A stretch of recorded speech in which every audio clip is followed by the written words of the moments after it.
Hey everyone! We are continuing in our social topics series today, and we are talking about alcohol and marijuana.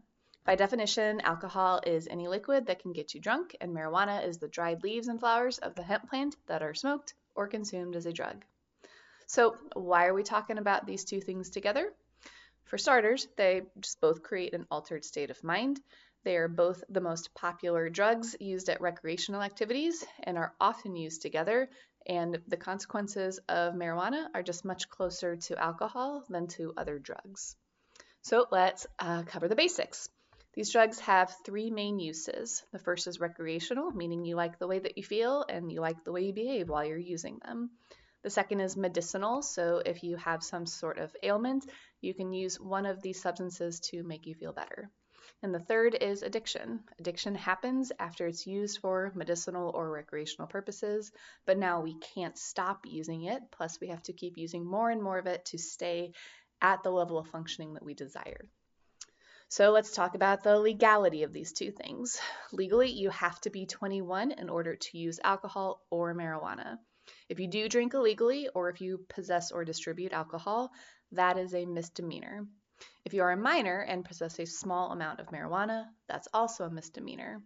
With a misdemeanor, you can be fined up to 1,000 or spend up to a year in prison. In addition to fines, you will have to also pay for court costs and attorney fees. If you distribute marijuana or possess over 35 grams of it, that's considered a felony, meaning you could get 3 years of jail time and a minimum of a $10,000 fine. So, what does Scripture say about this? Scripture does not actually reference marijuana as it is not a native plant in the Middle East. It also doesn't mention drug use at all, which I find interesting because there were drugs being used. It does mention alcohol, but there's not really a clear message for or against. For instance, in Psalm 104, 14 through 15, it says, God made grapes for making wine and that it cheers people's hearts. It literally says in that scripture, God made grapes so we could have wine.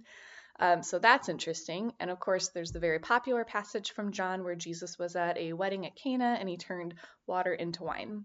Scripture makes it very clear that Jesus did this with the good wine, which means it was old, which means it was potent, designed to get people drunk. So this was the culture of the time, and Jesus was not only participating, he helped it along with a miracle from God. So there are some scriptures that make it look like God's okay with alcohol, and then you get to Ephesians chapter 5, and Paul says pretty clearly, do not be filled with the drunkenness, but with the Spirit. If you look back in the Old Testament, there are lots and lots of stories where people are doing really bad stuff because they got drunk first. So the drunkenness led to a lot of bad decision making that God was pretty mad about. Okay, so what does the larger UMC denomination say about alcohol and marijuana? It actually calls both of these substances gateway drugs, meaning that if you use one of these, you will be more likely to move on to harder drugs. And we have found through studies that this is not actually the case so long as the substances are legal, which they both are now. As a general rule, alcohol and marijuana are just not gateway drugs. That said, every individual is different. You might find that usage of these prompt you to try harder stuff, so I wouldn't necessarily get lazy when considering this risk. The UMC also acknowledges the medicinal use of marijuana, but still discourages recreational use. The UMC also discourages any and all alcohol use. Fun fact, the United Methodist Women back in the 1920s were the leaders of making prohibition the law of the land in the United States. So while this period only lasted a few years, that should be an indicator of how strongly the UMC feels about this topic as a denomination. The UMC also points out how abstinence helps people who are addicted. Addiction is a really big problem. Like, it can ruin your whole life. So if we are abstinent, we can then be in solidarity and support of those trying to recover from addiction. The UMC also puts a lot of emphasis on compassion for individuals who are addicted. So instead of shaming them, we want to help them. And finally, we don't see alcohol or marijuana as an automatic gateway to hell. We don't explicitly state it as sinful. And also, fun fact, United Methodists don't label anything as explicitly sinful. They leave that up to the individual and the community. And just like many other things, these drugs can interfere with our ability to love God and to love others. It can make us less compassionate, less logical. We can make less thoughtful decisions, and it can make us less able to do important work. For instance, it's pretty hard to rebuild someone's house that has been destroyed by a tornado if we're high or drunk. And finally, the UMC makes it a point for those who are abstaining to avoid self-righteousness. So, for instance, if you choose this lifestyle, don't parade it around and tell people how great you are. We don't like that. All right, let's talk about some benefits and some dangers of substance use. Benefits are obviously that people use it to relax and have fun. It can make them feel better if they're suffering from an affliction, and it's communal, meaning it can be used to bring a community together. Okay, well, that was fun. Let's shift over to dangers. Got a lot more of these. First, these substances can damage your body. Alcohol over time can degrade your liver, and the act of smoking marijuana can cause damage to your lungs after only just a few years. If you use it during your teenage years, it can interfere with your normal brain development, and that damage, because development happens within a very specific window of time, cannot be undone later. If you can it can also put your immediate physical safety in danger. You will be more prone to physical injury, more at risk sexual assault, and in the case of alcohol, not marijuana, you can simply die by consuming too much. And to be clear about the sexual assault comment, if you are sexually assaulted while you are high or drunk, that does not mean it's your fault. It means someone out there is looking to hurt someone, and they will oftentimes look for someone who is high or drunk because they know they are easier targets and less likely to fight back. It's not okay, it's just the reality. Another unfortunate fact, alcohol is the third leading preventable cause of death in the United States. That could be dying from alcohol poisoning or drunk driving or any of the numerous ways alcohol can kill you. So if anyone tries to ever tell you that alcohol isn't dangerous, they are lying. Speaking of which, drinking and driving could result in jail time, you could lose your license, and most importantly, you could end someone else's life. In 2014, drunk driving accounted for 31% of overall driving fatalities. Now you might be telling me, well, Beth, don't worry about that. We hear that all the time. That's old news. Don't drink and drive. I promise I won't do that. So the reality is when you are actually faced with that decision, it can be really hard to make that choice, especially because you're intoxicated and thus already more prone to make a poor choice.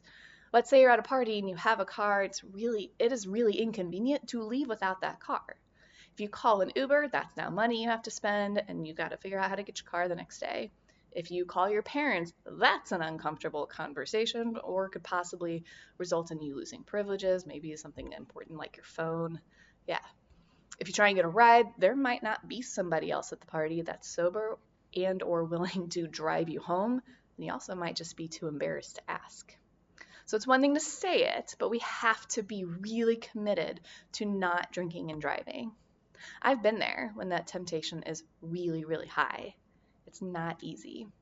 And yes, marijuana can also impair your ability to drive safely. We don't have a lot of stats yet because it hasn't been legal for that long, but we know for certain that driving high is dangerous. Still got more risks to talk about. Addiction is a risk. You can absolutely develop an addiction to alcohol or marijuana. About 10% of users get addicted to marijuana, and about 5% of users get addicted to alcohol. And if you're already prone to getting addicted to something, those odds go up. Addiction has dire consequences for the rest of your goals in life. If you want to finish school, get a job, have a family, substance addiction can ruin all of those things. It can also strain relationships with your parents and other people. It can impact your emotional state. Like lots of people cite that they stopped drinking because every time they got drunk or high, they got depressed. And then it could take weeks for that depressive phase to lift. Another risk is how you react to alcohol and marijuana is a mystery until you try it. Like, luckily, now that marijuana is legal, it's subject to regulations, which does keep it safer than it was. But just like alcohol, it comes in many different forms, and you don't know how your body's going to react until you try it, and your body might not respond well. So what should you do? Well, based on the high number of risks to your physical health, your mental health, your safety, your interpersonal relationships, and your legal records, we at Manchester UMC strongly encourage you to abstain from both of these substances until you are of legal age. My job at this church is to love you. This recommendation is the best way I can love you. If you do go against our advice, please know that we fall in line with the UMC's approach and we want to help you and we do not want to shame you or exile you. It's just not who we are, it's not what we do. Also, if you don't follow our advice, please reduce your risk by choosing not to drive drunk or high and being with a buddy who is sober and can watch out for you. There will be a time when you are presented with a choice on whether to say yes or no to alcohol and marijuana. To help you be prepared for this, please spend lots of time in thought and prayer before this situation arises. Ask yourself these questions. Is this something you actually want, or are you only considering this because you want to look cool or fit in or impress someone else? Those aren't really good reasons to do anything. Is this something you will have to lie about later? And if so, how will you feel about lying? How does this help you? How will this hurt you, both in the short term and in the long term? What will happen if you get caught? How will you feel about your decision later on? And most importantly, what do you think God is calling you to do? If alcohol or marijuana has already become a significant problem for you or for a friend, listen up. Alcohol and marijuana abuse and addiction are classified as diseases, which means you need actual medical treatment or professional psychiatric treatment. That means you need to tell a trusted adult so you can get access to treatment. And as you receive that help, never ever forget that you are completely and unconditionally loved by God and by your church. One last thing before I go. If you do confide in us about alcohol or marijuana, and it's clear that your usage is causing significant harm to yourself, that's something we have to report to others so we can get you that help that we just talked about. No, talking to us about this topic is not an automatic report. It's only if that line is crossed that we have to do that. All right, that's it from me. Have a great small group discussion, and I'll see you next time. Bye.